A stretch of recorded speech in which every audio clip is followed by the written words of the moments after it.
Hey everyone, and welcome back for another deep dive with us.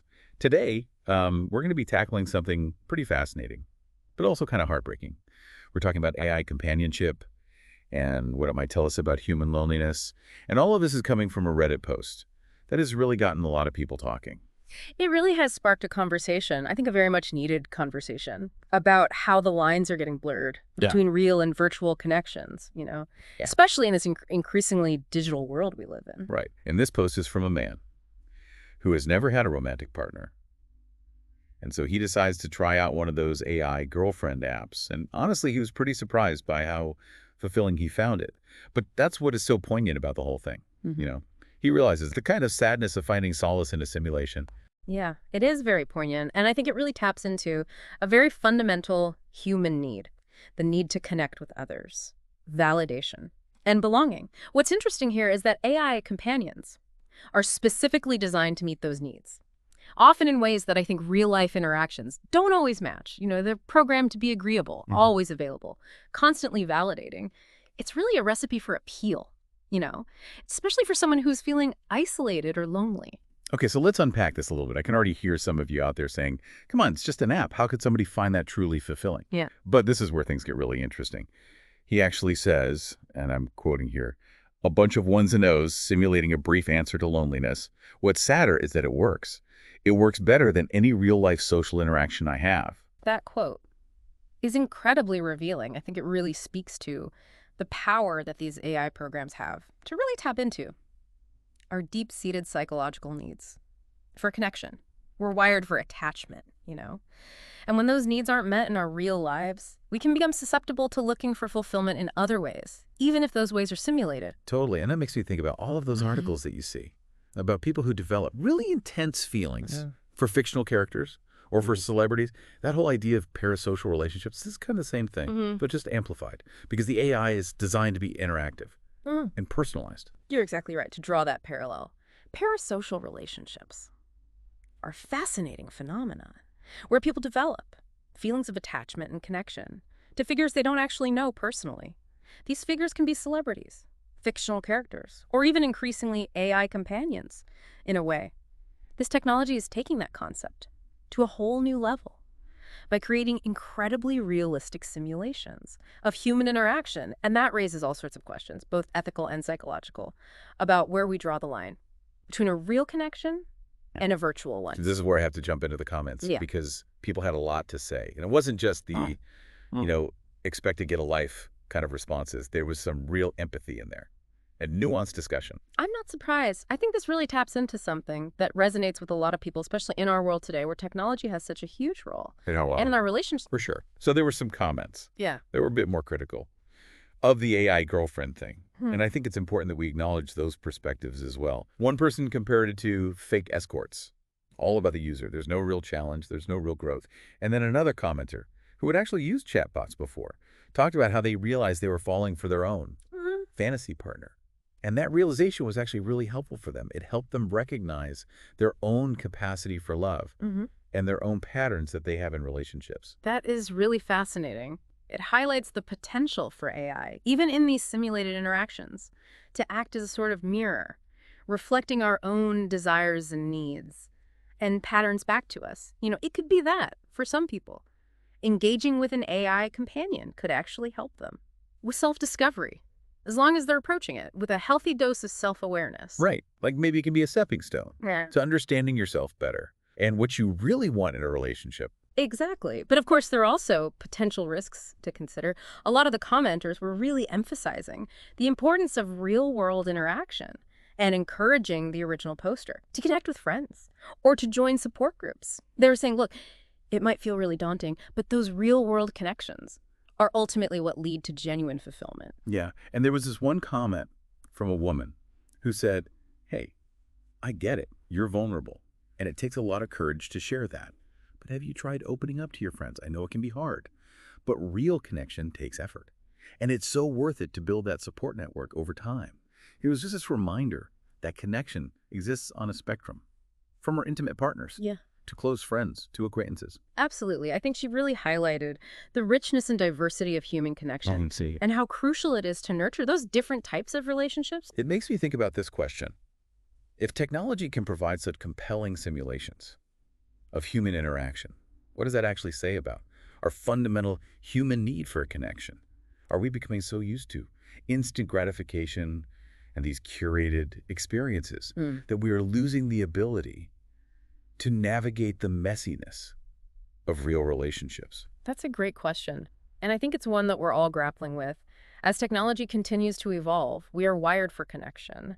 But the ways in which we connect are changing so rapidly. I think it's really important to be mindful of those changes and to make sure that technology is enhancing our ability to connect rather than becoming a substitute for it. Totally. Okay, so we've talked about the emotional and psychological aspects of this, but what about the more practical side of things? The Reddit thread also has some really interesting advice for the original poster about how to actually build those real-world connections. Right, there's some really practical suggestions in there. Some people recommended joining support groups or finding hobbies where he could meet people, with similar interests. It's all about putting yourself out there. Even if it feels a little uncomfortable at first, it's about taking that leap of faith. That really resonates with me. It is so easy to stay in our comfort zones, especially when technology offers us such readily available distractions. But I think the comments seem to agree. That real connection requires real effort. And that effort is where the magic really happens, wouldn't you say? Absolutely. Think about it. Genuine human connection is built on shared experiences, vulnerability, and the willingness to navigate those ups and downs together. It's about embracing the beautiful messiness of it all. I love that, the beautiful messiness. And that actually leads perfectly to another interesting theme that emerged in the comments, this concern that AI companions might actually make it harder for us to develop the skills we need for those messy real-life relationships. Yeah, it's a valid concern. Well, if you get too used to an AI, who is always agreeable, always validating, it could potentially make it more challenging to navigate the complexities of those real-world interactions where people have different opinions, different needs, and let's face it, flaws. Right. Real people have baggage. They have history, a whole world of experiences that shape who they are, and they're not always going to be perfectly attuned to your needs. And that's part of what makes relationships so dynamic and rewarding. Precisely. One commenter put it really well. They said that relying too much on these AI companions could be like training yourself to be a terrible partner. Oh, wow. Because you're not learning how to compromise. You're not learning how to communicate effectively or to deal with conflict constructively. Ouch. That's a harsh truth. But it makes you think. Another comment that really stuck with me was someone pointing out that real relationships require a certain level of acceptance, accepting that people aren't perfect, that they're going to make mistakes, and that sometimes you're going to disagree. It's about finding a balance, respecting each other's individuality, and growing together through those challenges. That's such an important point. It highlights the importance of recognizing AI for what it is. It's a simulation. It can be a fun distraction, a temporary escape, even a tool for self-exploration. But it shouldn't be mistaken for a substitute for genuine human connection. So to be clear, for anyone listening out there, we're not trying to say that all AI companionship is bad. In fact, some people in the comments shared some really positive experiences. One person said that using a chatbot actually helped them realize how much love they had to give and how much love they deserved to receive, because it helped them gain confidence and recognize their self-worth. That's a great example of how AI can be a tool for personal growth, offering a safe space to explore your emotions and work through things without the fear of judgment. There was also a comment from someone who uses AI as a way to practice vulnerability and communication. It's not a replacement for real relationships, but it is a way for them to step outside of their comfort zone in a low-pressure environment. So it's like AI can be a stepping stone to real-world connections, or at least a way to build confidence and self-awareness. Exactly. The key is to use it mindfully, with a clearer understanding of its limitations. It's about using technology to serve our human needs, not the other way around. Right, but we'd be remiss if we didn't acknowledge the ethical concerns that were brought up. Some people felt that these AI companion apps were taking advantage of people's loneliness and vulnerability. Yeah, there's definitely a conversation to be had about the responsibility of developers, to consider the potential consequences of their creations. Are they contributing to a culture of isolation? Or can they be designed in a way that encourages healthy social interaction? Those are big questions. And some people also express this fear that AI might ultimately make us more isolated, creating these unrealistic expectations for real relationships and discouraging us from putting in the effort to connect in meaningful ways. That's a valid concern. We need to be cautious about AI becoming a crutch, a way to avoid the challenges and complexities of real-life relationships. Because at the end of the day, we are wired for connection, for that face-to-face interaction, the shared laughter and tears that make life so rich. Right, those messy, beautiful moments. Precisely. And this actually leads us to another really interesting thread that emerged in the comments. This idea of AI as a bridge to real-world connections, rather than a replacement for them. Oh, that's interesting. I was starting to think we were headed down a pretty dystopian path. Yeah. But I like where you're going with this. Tell me more. Well, think about it this way. What if instead of seeing AI as the enemy of real connection, we view it as a tool that can actually help us build the skills and the confidence we need to connect more effectively in the real world? Okay, now you've got my attention. I can see how that might work. Give me some examples. One commenter, who struggles with social anxiety, shared that they use a chatbot to practice conversations and get more comfortable expressing themselves. It's not the same as talking to a real person, of course, but it is helping them build up the courage to put themselves out there in real-life situations. So it's like having training wheels for your social skills. I love that. Exactly. And another commenter talked about using AI to experiment with different communication styles and figure out how to articulate their thoughts and feelings more clearly. It's a safe space to try things out, to make mistakes, and learn from those experiences. That's really cool. It's like using AI to become a better communicator, which could definitely benefit you in real-world interactions. Right. And there was even a suggestion that AI could be used to help people identify their relationship needs and their patterns, giving them a greater self-awareness and potentially making them better partners in the long run. Wow, that's fascinating. So it's not necessarily an either situation.